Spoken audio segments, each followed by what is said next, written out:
This particular topic is something that tends to make me laugh from time to time. I tend to smile alone and just think to myself, like, this is something that only people who go through this, only people who experience this can relate.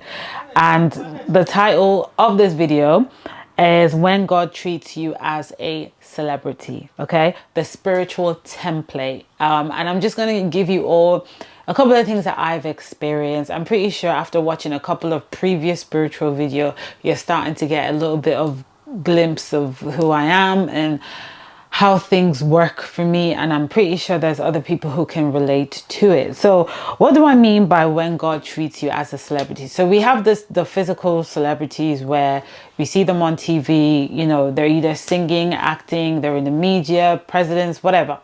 We all know physical celebrities. And then there are those who are spiritual, and the template that God has set for their life, it's like a template of a celebrity. So what do I mean by that? So what I've noticed in my experience is that when something is happening in a season, let's say this is a season where everyone's buying houses.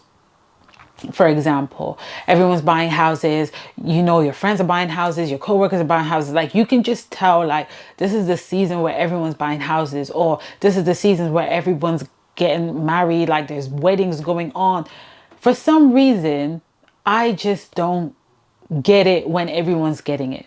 So if it's a season where everyone's getting married, it just wouldn't happen for me in that season. If it's a season where everyone's getting a TV, you know, even though the TV could be on 50% discount, it could be on, it could even be £10, right?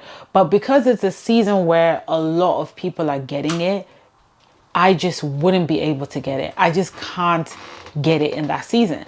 And then when it's time for me to actually get it, it happens when everything has gone quiet, everyone's had it. When it's my time, then I get it in a better version. I get it in the most recent version, even more beautiful than what everyone had. And because I'm getting it out of season, then the particular thing itself would show me off. Okay, I don't know if you can relate to it, but it is pretty much the spiritual celebrity, because that's how it happens for celebrities. Celebrities don't rush to buy things when everyone's buying it. I mean, why would you rush when you have loads of money to buy it in and out of season? Okay, another thing that I've noticed is that when we do get that thing, it's pretty much all eyes on me. It's all eyes on you, because you're getting it out of season. You're not getting it when everyone's getting it.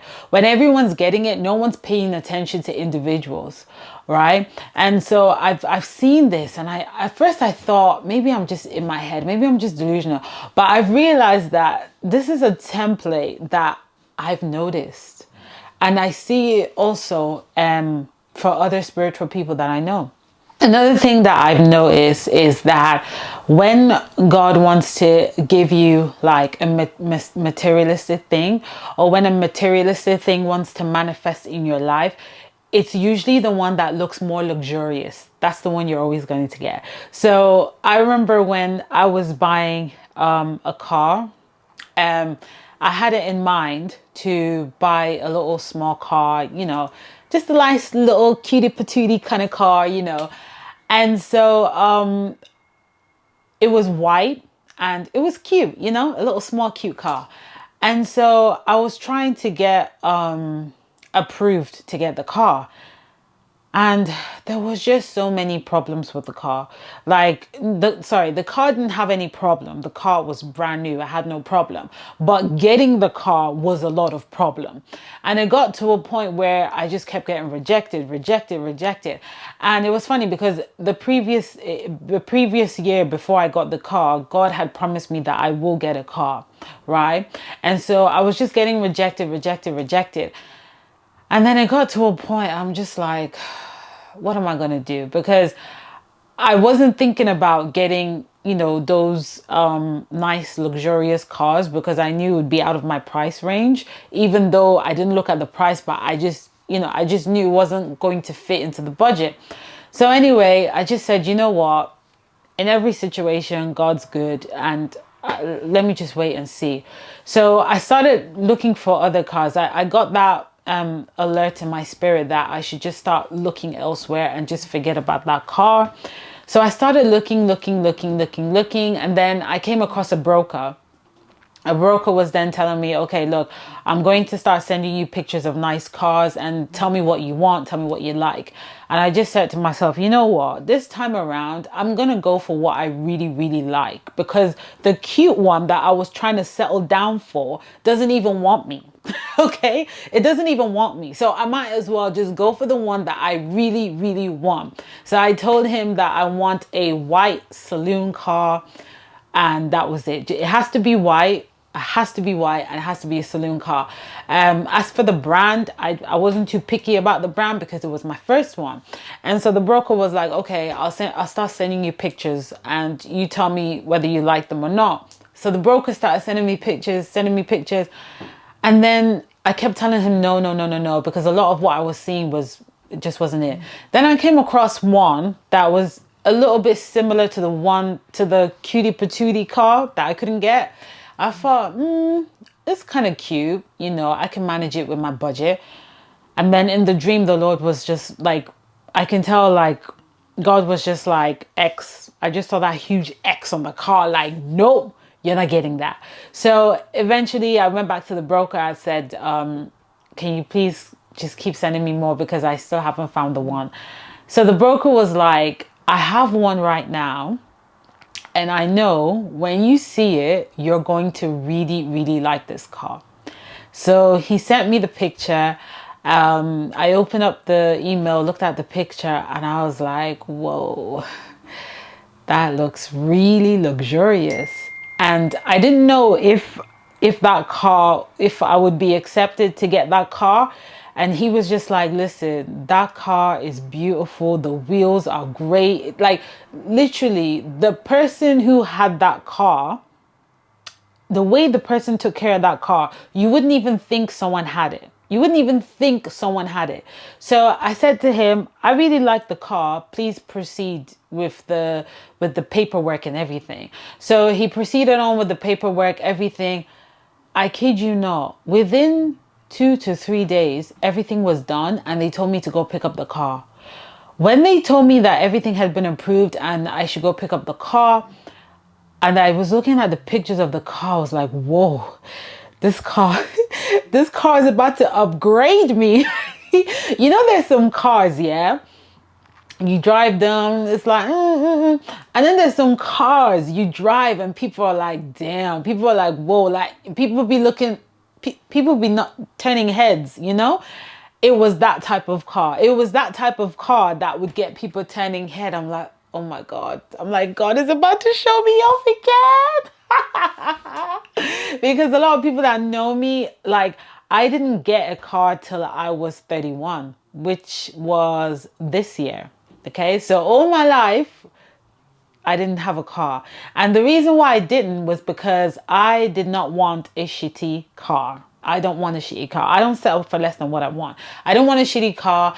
And I told God, I was like, God, I don't see the point of getting a car if what was the thing? I think I told God that there was no point of me going through my driving test if I wasn't going to get a car at the end of it. Okay, but because God had promised me such, so that's why it all happened this year for me. So I say that to say that sometimes when you decide that, okay, you know what, let me tone it down, let me go for something less, and then God decides to surprise you with something luxurious, something that is going to show you off without saying a word. And people just be looking at you like, oh yeah, we know what she's going to get is going to be, whatever. But yourself, like, you don't intentionally try to get things that stands out. It's just that God just does it for you in a way that he gets you things that stands out. It just happens that it's the one that's going to stand you out. Okay. So that's another thing I've noticed with spiritual people that have that celebrity template in their life. Another thing I've noticed is that if people are wearing something and you've noticed it in loads of people, like, you know, there's some shops people shop in, and like when you see a particular jumper, you can tell, oh, that's probably from that store because so many people have it, right? For some reason, the thing just wouldn't look good on you, and you won't be able to have it, or you just don't have interest in getting it until when nobody wears it anymore, when it's out of style, out of fashion, nobody's thinking about it. Then you end up finding one that looks wow, that looks like better than all the ones you've seen, in your size, at the right time, and the pricing is okay. Like, tell me that it's not God wanting me to look luxurious without me even telling God about it. I'm telling you, these things are real. I'm waiting to see people's comment in the comment section, because I need to know that I'm not the only one going through this, honestly. So that's the things that I've noticed with the spiritual template. Another thing I've noticed is how it happens for so many people is not how it's going to happen to you. Your story is forever going to be different for everything, how you got your exams done, how you got up in the morning, how you upgraded your life. Your story is, it's not going to be the regular schmegler story. So let's say people, I mean, we know these days a lot of people's love story is usually date and site, working in the same environment, stuff like that. But for you, yours is probably going to be like out of the ordinary. Like, you just know it's not going to be the normal way. It's going to be out of the ordinary. And you're just like, is there something wrong with my life? Like, why can't anything just be normal? But you know, growing up, I used to like be sad about it, but now I kind of like it, because if it was normal, then the story wouldn't be interesting, and it wouldn't inspire anyone if it was normal. Like this type of video I'm doing, it's not really a normal video, because some people will listen to it and just be like, what the hell is she on about? And then some people will listen to it and be like, oh, I can relate, right? So it can inspire people a lot more when it's not normal. And because you're following a celebrity template, there's always just that thing about you in your aura that will cause you to always be seen. Okay, or there's always going to be something about your aura that will always cause you to be seen. People will constantly be staring at you. People will constantly be, you know, looking at you, trying to figure out, like, do I know her? Do I know, like, who the hell is that? Who the hell is she? And a lot of times the reason why that happens is that some of you might get spiritual instructions not to wear certain color, not to wear certain colors anymore. Some of you might get instructions on not to dress in this particular way, but dress in that particular way. And when you get these instructions, they're usually instructions that are going to make you stand out from the crowd. Listen, Daniel in the Bible, when they had taken Daniel with a couple of his mates into the palace, the kings and all the people in the palace, they would eat, you know, a lot of chicken, roast, you know, name it. You know, when you're in a palace, every food on the planet is in the king's house, right? But Daniel said no, he just wants to eat vegetables and drink water, right? And the Bible also made it clear that I think Daniel's skin was looking fresh and he was young and healthy and well built, okay? Because he stood out. He stood out. He didn't want to eat what everyone was eating. He didn't want to eat the junk that everyone was eating. So this is why you're going to get specific instructions regarding your destiny, regarding your life, because these instructions is what's going to make you stand out. And you have to you have to normalize standing out. You have to normalize being the odd one out. You have to normalize the fact that you're not going to get the same thing that everyone's got. You're not going to get it at the same time everyone's getting it. You're not going to fall into a particular season with everyone else. Your season is going to be odd from everyone's season. And you just have to normalize it. You have to normalize the fact that everything about you is not going to be normal. It's not going to be normal. And that is okay, because that is how you're going to spiritually influence people. That is how you're going to get people looking at you, pay attention to you so that they too can be saved and they too can know that, you know, God truly exists. Because a lot of things that people are going to see on you and notice about you is things that they cannot comprehend by the flesh. They just cannot comprehend it by the flesh. So that's it for this video. If you can relate to some of the things that I said in this video, make sure that you leave a comment. I really want to hear some of your stories. Trust me, I am really interested to hear some of it. If you're just like, oh, what the hell is she talking about? Like, I don't get what she's talking about. She's delusional. Just, you know, just go to the next channel. Okay. That's what you should do.